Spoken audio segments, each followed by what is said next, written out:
Diabetes के complications के बारे में। मतलब कि ऐसी कौन सी बीमारियां हैं जो कि हमें हो सकती हैं यदि हम अपना शुगर लेवल्स मेंटेन नहीं रखते हैं डायबिटीज होने पर। तो पहला होता है डायबिटिक रेटिनोपैथी। मतलब कि डायबिटीज बढ़ने की वजह से, शुगर लेवल्स लंबे समय तक बढ़े रहने की वजह से हमारी आंखें जो होती हैं उनमें खतरा हो सकता है। मतलब कैटरेक्ट होना, मोतियाबिंद होना, ग्लोकोमा हो जाना, ये सारी आंखों की परेशानियां हैं जो कि हमें, अगर हमारा शुगर लेवल बहुत समय तक बढ़ा हुआ है तो उससे हो सकती है। होती है डायबिटिक न्यूरोपैथी। मतलब जो हमारी नसें होती हैं, नसों का सर्कुलेशन जो होता है वो प्रॉपरली नहीं हो पाता है। तो अगर लंबे समय तक हमारे शुगर लेवल्स बढ़े हुए हैं या हमारी शुगर मेंटेन्ड नहीं है तो हमारी नसों से संबंधित परेशानियां होने लगती हैं। हाथ पैरों में झुंझुनाहट रहना, सुन्नपन रहना, महसूस ना होना कुछ कुछ जगहों का, हमारे ब्लड का सर्कुलेशन सही तरीके से नहीं होना, ये सब कॉम्प्लिकेशंस, मतलब हमारे नर्वस सिस्टम के कॉम्प्लिकेशंस डेवलप होने लगते हैं जब डायबिटिक न्यूरोपैथी की बात की जाए तो। तीसरी चीज होती है डायबिटिक नेफ्रोपैथी, जो कि सबसे ज्यादा खतरनाक कॉम्प्लिकेशन माना जाता है शुगर का। इसमें क्या होता है, जब हमारे ब्लड शुगर लेवल्स बढ़े हुए हैं उसकी वजह से उसका असर, उसका दुष्प्रभाव हमें हमारी किडनी पे देखने को मिलता है। इस वजह से आपने देखा होगा कई बार शुगर वाले पेशेंट्स हैं जिनकी क्रिएटिनिन लेवल बढ़ने लगते हैं। क्रिएटिनिन लेवल बढ़ने का एक और खतरनाक या एक और दुष्प्रभाव ये होता है कि उसकी वजह से हमारे ब्लड में जो हीमोग्लोबिन होता है, जो खून होता है, उसकी कमी होना शुरू हो जाती है।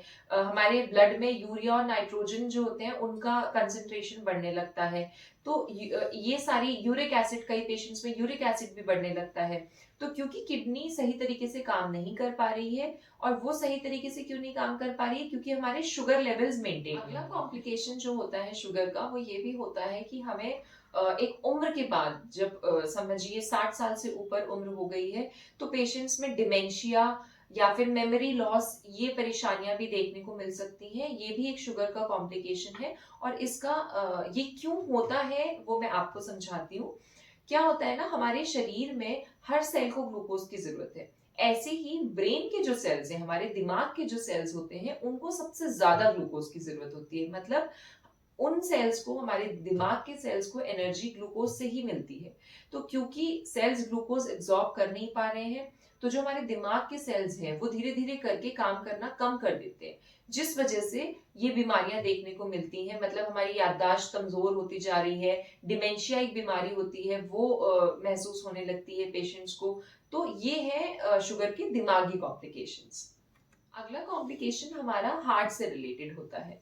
मतलब जब हमारे ब्लड शुगर लेवल्स काफी समय तक बढ़े हुए हैं, ये देखने को मिल रहा है कि ब्लड में जो ग्लूकोज है वो बढ़ा हुआ है, तो क्या होता है, हमारे ब्लड वेसल्स, जो कि खून वाली आर्टरीज होती हैं जिनसे खून फ्लो करता है, क्योंकि हमारे खून में शुगर की लेवल्स बढ़ी हुई है, तो उनकी जो वॉल्स होती हैं चारों तरफ ग्लूकोज डिपॉजिट होने लगता है, जिस वजह से जो हमारी मानिए खून की धार होती है वो पतली हो जाती है, और इस वजह से, शुगर ना कंट्रोल होने की वजह से, पेशेंट में बीपी भी बढ़ने लगता है।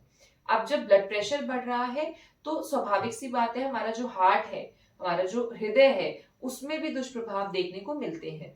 तो डायबिटीज की वजह से हमें हार्ट कॉम्प्लिकेशंस भी हो सकते हैं। तो जैसा कि मैंने अभी बताया कि शुगर मेंटेन ना करने के या डायबिटीज बड़े होने के बहुत सारे कॉम्प्लिकेशंस हैं जो देखने को मिल सकते हैं। सर से लेके पैर तक हर ऑर्गन और हर सेल में शुगर के कॉम्प्लिकेशंस आ सकते हैं। इसलिए शुगर मेंटेन करना बहुत जरूरी है, और ऐसा भी नहीं है कि शुगर मेंटेन करना बहुत मुश्किल है। तो अब हम बात करेंगे ऐसी कौन सी चीजें हैं जो हम अपने डाइट में, अपनी लाइफस्टाइल में इंक्लूड करें, जिससे हमारी शुगर वैल्यूज आसानी से मेंटेन हो सकती है। डायबिटीज़ मेंटेन करके उसके कॉम्प्लिकेशन से बहुत आसानी से बचा जा सकता है।